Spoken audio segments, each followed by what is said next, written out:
Welcome to Katawa Shoujo, I guess, Season 2. This is the Rin playthrough. So we're going to be making a few decisions, obviously, that we didn't make before to get to Best Girl, in my opinion, Rin. So, what's up with Katawa Shoujo, right? That's a weird thing to talk about. I should not change the subject so bluntly. What I meant was, I've played through the first half of Rin's story. I got to, I believe, either Act 2 or 3 before, but this was many, many, many years ago when I first played the game. How long ago was that? It must have been 6 or 7 years ago. No, even more. Maybe it might be 8 or 9 years ago now. It was a long time. Back in the wee days of YouTube and my career. My first little attempts at being a Let's Player YouTuber was playing this game.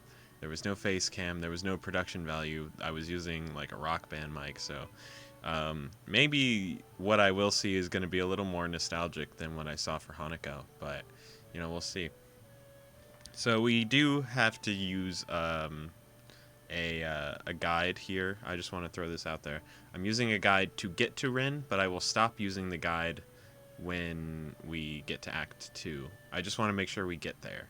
And in case you've somehow missed it and you're only starting here at Rin's story, the build path here, I don't know if that's the right word. The path we're choosing is we've done Hanako, so we're going to choose Rin because we don't want to mess with Lily. Or Shizune, because Shizune's in the middle, because she doesn't really mess with either of them, or maybe she messes with all of them. I don't know that much about Shizune. And then we're going to go to Lily, because it's kind of like, Lily, Hanako are always together, Emi, Rin are always together, so we just wanted to have that in a nice little bow. So, without further ado, let's do some Katawa Shoujoing. Huh? Why do I have to? Oh god, auto mode. Why? Do I have to? Of course not. That's why I asked. Right. Let's go then. My heart is pounding in my chest and it keeps me thinking about my condition as I follow the teacher up the stairs. The third door down the third floor of the corridor is marked as the classroom for 3-3. Muto opens door and enters. Good morning, everyone. Sorry I'm late again. I hesitate for a split second at the door, freezing on the spot. Get a grip. This is a big step. I know that, but there isn't any point to worrying so much about it. At least not this soon. I follow the teacher into the classroom. So we're also going to be using some skip mode stuff, just so we don't have to read through. After the applause, there is a brief silence that nobody seems to want to be responsible for breaking. Look at little Hanako in the back.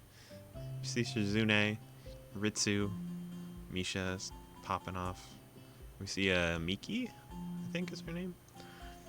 Teacher soon realizes that he should probably say something. He opens up with an unintelligible noise, shuts up as he loses his momentum, and then starts introducing me.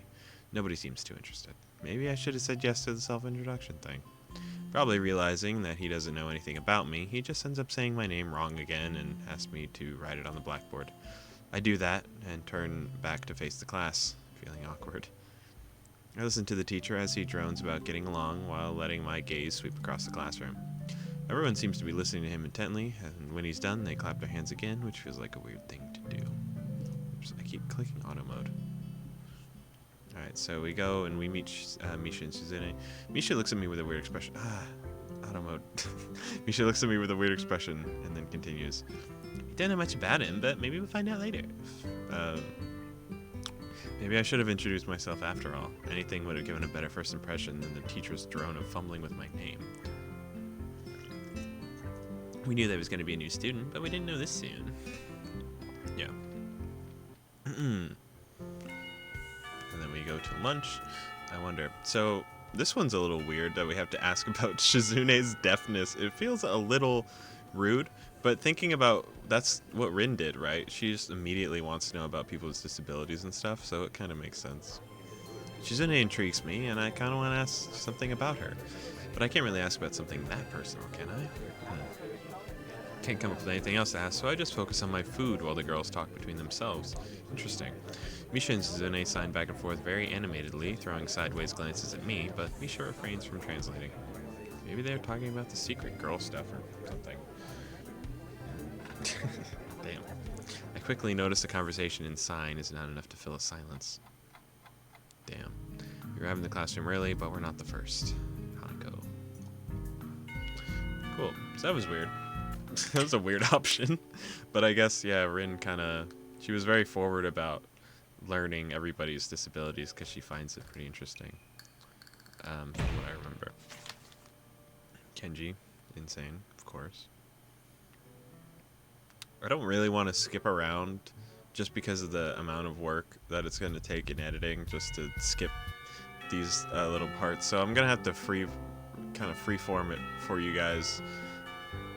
This is taking a lot longer than I thought it would. Alright. Whatever. Alright, I think we're going to play Risk. So yeah. We got to play defense here again. So, sorry. No new stuff here. We're a defense player. It makes sense. I don't really know. Like, if thinking about the girls, I think Emi and Shizune would probably be, like, attack girls. Just off the top of my head. That's what I'm assuming. Because they're very forward in their personalities. Though I would assume Rin, I guess maybe it doesn't matter. We have to apologize. I'm sorry, I didn't mean to startle you, Hanako. Sorry, I didn't mean to startle you. It's okay. The girl certainly doesn't look like it's okay, but I let it slide. So, do you mind if I sit here? She seems to be very uncertain whether it's okay or not for me to sit, but she finally nods, just a little. Okay. Wow, this is going a lot better than when we first met her in the other one. I take the seat next to her. She hides herself behind her book. Life of Pi. Never heard of it. So, sorry again for startling you. I miss out. She looks up from her book, stalling a little before replying. I know. We are in the same class. Her speech is stilted and so quiet it's barely audible, even in the still library. Somehow I think my delinquent impression of her was wrong. Oh, okay. Hanako. I'm Hanako. I resist the urge to say, that's a nice name, just to have something to say, but really it's the only thing I can think of. Wait, okay, so if we do that, maybe it doesn't.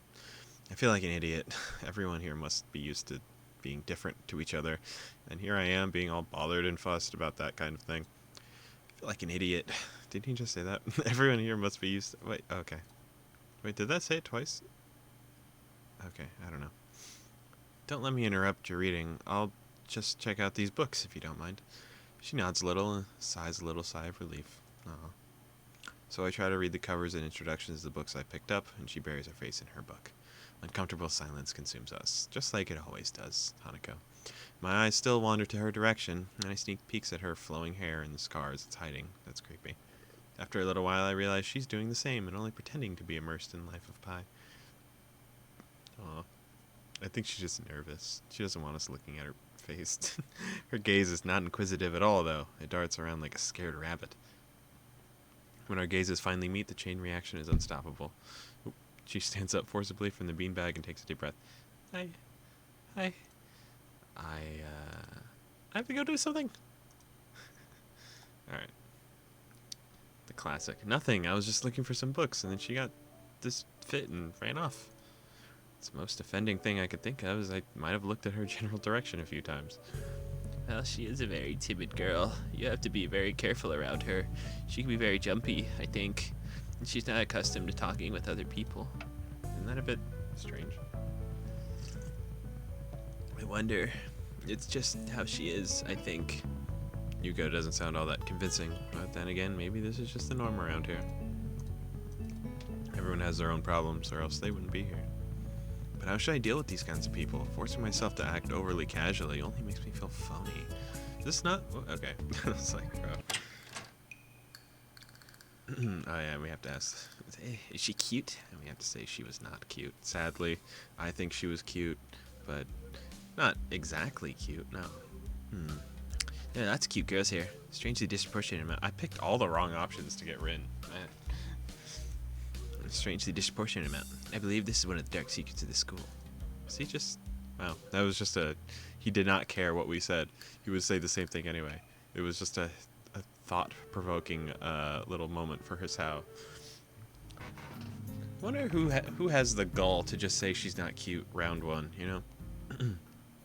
I do what I always do when I don't know what to do. I cry. Like now.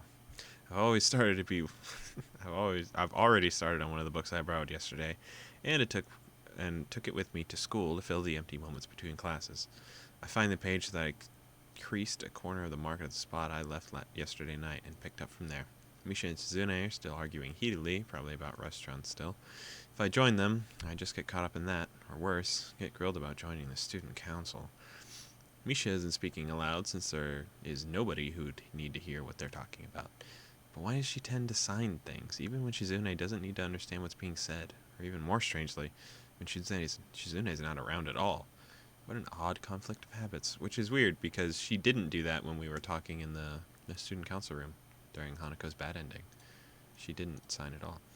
I find it hard to focus on the book, and besides, the lunch break beckons me to leave the dullness of the classroom. I do so, heading down for the cafeteria. Oh, are we going to hit Emmy without Hanako and Lily? That'd be interesting. Misha and Suzune, having come to a conclusion of one kind or another, follow in my wake, though still talking in the animated fashion. Just around the corner. Oh, that's interesting. We're doing it with Misha and Shizune. I didn't... Okay. It's me in the chest of the force of a runaway train. Our girl with the commercial legs. Emmy. Opening my eyes, I see a pair of saucer-like green eyes looking up at me. The new aluminum legs. I love that bit. That was my favorite bit. I feel a hand on my shoulder. Eep. Oh, shit. God. I managed to say something in response. She knocked the wind out of me big time. You okay? I hit you pretty hard. It's okay. I said I was fine. Nothing's broken. No harm done. That's good. I feel a hand on my shoulder. At the same time, the girl's eyes widen in horror. Why is it going on auto? And she was interrupted by a very horrified... Eep. I don't have time to look behind me because Shizune is already shoving me aside and stomping over to the girl, signing furiously at her. Miss Ibarazaki, I saw that. Running in the halls is strictly forbidden. Misha translates right on Shizune's tail, but her voice is girlishly playful, not full of the divine fury Shizune's arm movements would seem to call for. Sorry, I was just going to get some stuff, and I was kind of in a hurry. You've been told this 1,000 times before. Your reckless behavior endangers other students, and even worse, it's explicitly against the school regulations. The girl blushes and starts to fidget nervously like a child caught in misbehaving. It's so cute, I find myself smiling. I know that. I was just, Make sure that this will never happen again, although I'm sure telling you this is futile. It only causes further headache when you choose to ignore the regulations. Got that, Emmy? The smaller girl sticks her tongue out in response. Haha, I gotta go. Teacher will have my head. Promised I'd help him with printouts, but I went running instead. Sorry, we gotta change and everything. Before Misha or Shizune or I can say anything, she's already bolted from where she was seconds ago, almost halfway across the stairwell. Shizune looks like she's about to go nuclear on the spot, so I smile at her in a vain attempt to calm her down. Our chest didn't, explode. Maybe it was when we were skipping. Are you okay, Hichan? The Ibarazaki girl is always like that, causing trouble to others. You know, I'm pretty certain Shizune wouldn't call me Hichan. Never mind. Yeah, anyway, I'm okay. Just got the wind knocked out of me. Yeah, oops. That's great, Hichan. I wouldn't call that great, but I let it slide this one time. We have to run now. There's an important student council meeting regarding the festival, and we finally decided where to eat. Too bad you can't join, but this lunch meeting's only for student council members. We could take you there some other time. Oh, but that'd be like a date, wouldn't it? Girls leave for downstairs. I didn't manage to get far from the third floor hallway before all this commotion struck. Literally. I should get going as well. The lunch and the afternoon class pass uneventfully.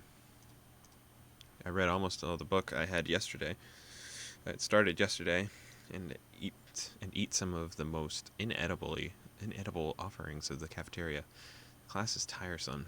teacher seems like an okay person despite the weird first impression I got, and the material is relatively interesting. However, the way he teaches is really bizarre. It's as if he expects everyone is a natural genius. The final bell rings. The next choice should be what we decide to do after class. I think before we went to the library. There's our girl for the evening. I don't know why I said that. That was weird.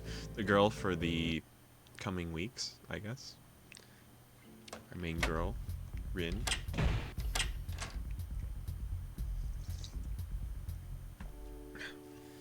I forgot how much we actually hung out with her, like, outside of class. Like, we only hung out with Emmy, I think, the one time.